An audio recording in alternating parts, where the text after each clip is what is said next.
রহমান ও আজকের বাংলাদেশ শীর্ষক আলোচনা সভার সম্মানিত সভাপতি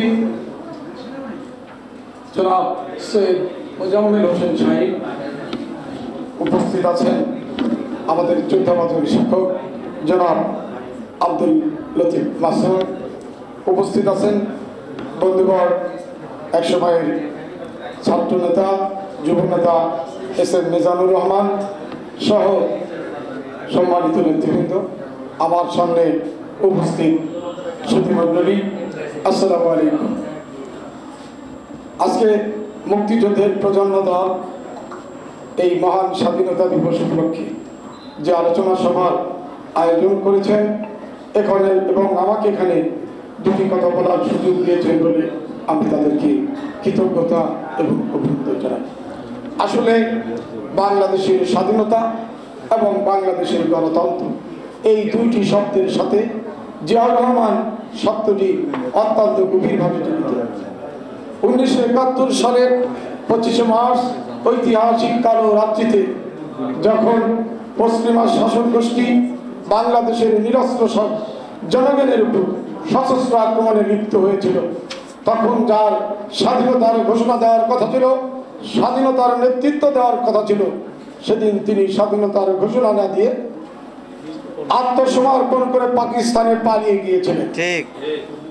আর দেশ এবং জাতি তখন অন্ধকারে নিমজ্জিত, মানুষ দিশাহারা, কিভাবে পাবে মুক্তি, কোথায় পাবে তাদের ঠিকানা, কি হবে তাদের ভবিষ্যৎ, এই নিয়ে দেশবাসী যখন গভীর সংকটে, তখন অন্ধকারের আধার কেটে চট্টগ্রাম বালুঘাট বেতার কেন্দ্র থেকে একজন অখ্যাত মেজর সেদিন ঘোষণা করেছিল, I major Zia declare independent of Bangladesh.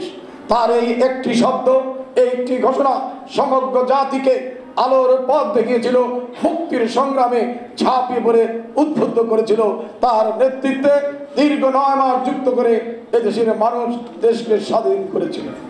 আমি বলতে চাই, স্বাধীনতার পর শহীদ জিয়াউর রহমান ছিলেন মেজর।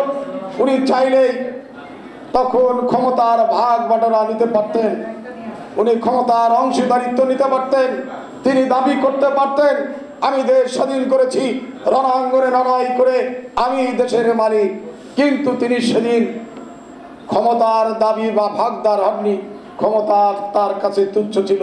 তিনি আবার সৈনিক হিসাবে বেড়াকে ফিরে গিয়ে যেই সৈনিক জীবন শুরু করেছিলেন। আজকে যে প্রজন্ম নিজেদেরকে এই বই আন্দোলনের নেতৃত্ব দাবিদার মনে করে, আমি মনে করি হ্যাঁ, আপনারাও আন্দোলনের শেষ পর্যায়ে আমাদের ছিলেন।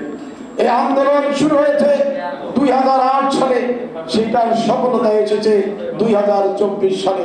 হ্যাঁ, আপনারাও ক্ষণিকের যাত্রী হিসাবে আপনাদের সাথে আমাদের সাথে ছিলেন, আপনাদের অবদানকে আমরা অস্বীকার করব না। কিন্তু আজকে আপনারা মালিক সাজার চেষ্টা করেছেন। আমি আপনাদের সমালোচনা করব না, আমি আপনাদেরকে পরামর্শ দিব।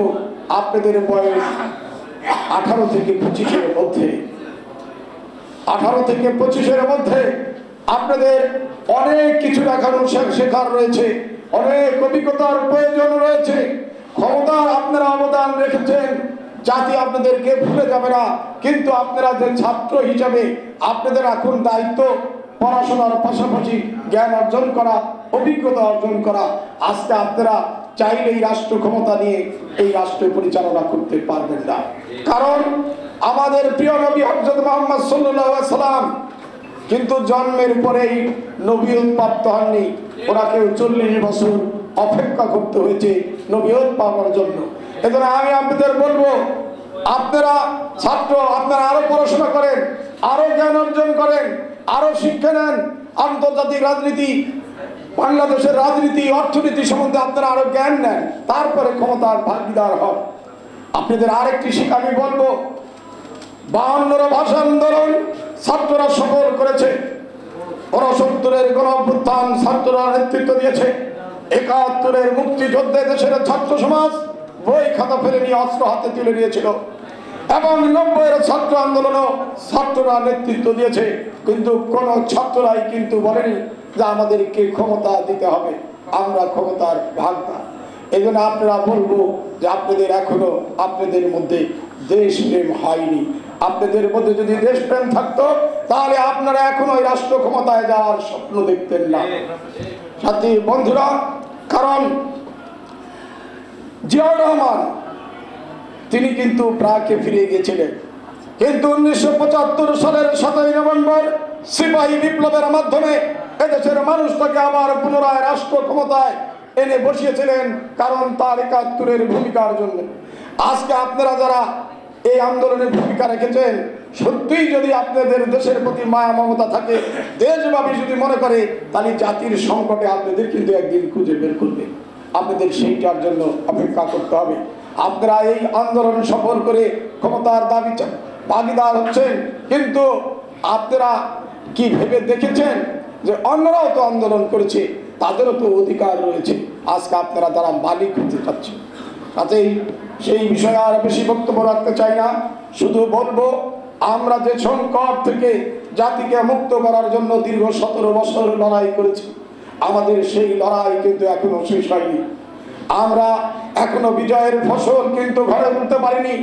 আমরা যে স্বপ্ন নিয়ে আন্দোলন করেছি, গণতান্ত্রিক বাংলাদেশ, মূল্যবোধের বাংলাদেশ, স্বাধীনতার বাংলাদেশ এবং মানবতার বাংলাদেশ, আমরা কিন্তু এখনো সেই বাংলাদেশ প্রতিষ্ঠা করতে পারিনি। এদেশের মানুষ 18 বছর যাবৎ ভোট দিতে পারেনি, আমরা কিন্তু এখনো ভোটের আয়োজন করতে পারিনি। আমরা দীর্ঘদিন ধরে মানুষের হারানো গণতন্ত্র ভোটাধিকার ফিরে আসার জন্য দেশ নেত্রী বেগম খালেদা জিয়া, দেশ নায়ক তারেক রহমানের নেতৃত্বে কাজ করে যাচ্ছি। আপনারা কিন্তু এই আন্দোলনের মাঝখানে আপনারা কোটা নিয়ে আন্দোলন করেছেন, আপনারা কিন্তু ক্ষমতার পট পরিবর্তনের আন্দোলনে অংশগ্রহণ করেননি। আপনাদের লক্ষ্য কিন্তু ক্ষমতার পট পরিবর্তন ছিল না, আপনাদের আন্দোলন ছিল বৈষম্য বিরোধী আন্দোলন। আপনাদের বিসিএস এর একাডেমিক এক শিক্ষায় প্রশাসনের চাকরি নেওয়ার জন্য যে বৈষম্য ছিল, সেই বৈষম্য বিরোধী আন্দোলন করতে কিন্তু আপনারা এসেছিলেন এবং একটি পর্যায়ে কিন্তু আপনারা আন্দোলন থেকে ক্ষান্ত দিয়ে বিদায় নেওয়ার পথে ছিলেন। কিন্তু এই আন্দোলনকে আমরা বাংলাদেশে সফলতার ধার প্রান্তে এগিয়ে নিয়ে গেছে দেশ নায়ক তারেক রহমান।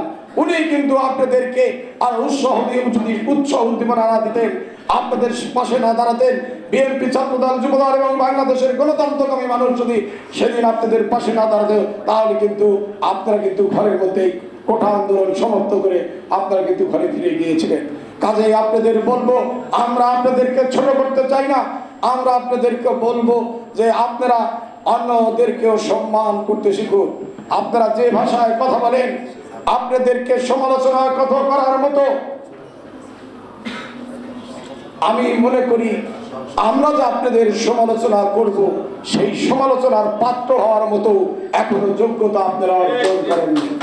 যোগ্যতা অর্জন করেন, মানুষ আপনাদেরকে সম্মান করবে। কাজেই বলি, আমাদের ফ্যাসিবাদ বিরোধী আন্দোলন এখনো অসমাপ্ত রয়েছে। আপনারা বাংলাদেশের রাজপথে দেখছেন, এখনো আকাশে কালো মেঘ। এই কালো মেঘকে যদি আমরা মুক্ত করে গণতন্ত্র এবং স্বাধীনতা, সার্বভৌমত্ব এবং মানুষের ভোট অধিকারকে ফিরে আনতে চাই, তাহলে আমরা যে লক্ষ্য নিয়ে ফ্যাসিবাদ বিরোধী জুলাই আগস্টের বিপ্লব সফল করেছি, সেই শক্তিকে সকল ভেদাভেদ ভুলে ঐক্যবদ্ধ হতে হবে এবং স্বাধীনতার সার্বভৌমত্বের জন্য শপথ নিতে হবে এবং স্বাধীনতার জন্য অগ্রসর হতে হবে। আমি বলি, বাংলাদেশ জাতীয়তাবাদী দল এর প্রতিষ্ঠাতা শহীদ জিয়াউর রহমান এদেশের যেমন স্বাধীনতা প্রতিষ্ঠা করেছেন, বেগম খালেদা জিয়া বাংলাদেশে বহুদলীয় গণতন্ত্র এবং সংসদীয় গণতন্ত্র প্রতিষ্ঠা করেছেন এবং দেশ নায়ক তারেক রহমান উদার এবং আধুনিক বাংলাদেশ, গণতান্ত্রিক বাংলাদেশ প্রতিষ্ঠার জন্য 31 দফা বাস্তব রূপরেখা প্রণয়ন করেছেন। আমরা মনে করি এই 31 দফা বাস্তবায়নের মধ্য দিয়ে ফ্যাসিবাদ বিরোধী আন্দোলনে আমরা যারা ছিলাম, আমরা আসুন ঐক্যবদ্ধ হয়ে আমরা এই 31 দফার মাধ্যমে রাষ্ট্র সংস্কার করি।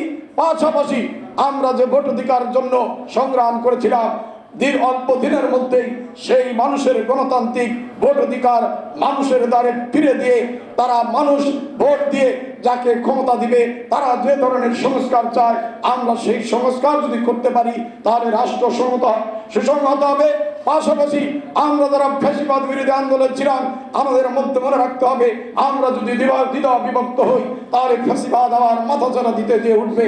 কাজেই আসুন আমরা ফ্যাসিবাদ বিরোধী যারা ছিলাম সবাই ঐক্যবদ্ধ হয়ে এদেশের স্বাধীনতা সার্বভৌমত্বকে সুসংহত করি। আমাদের ঐক্যই নির্মাণ করছে বাংলাদেশের স্বাধীনতা, সার্বভৌমত্ব এবং গণতন্ত্র কেমন হবে, এই প্রত্যাশা রেখে সবাইকে ধন্যবাদ জানিয়ে আমি আমার বক্তব্য শেষ করছি। খোদা হাফেজ। বাংলাদেশ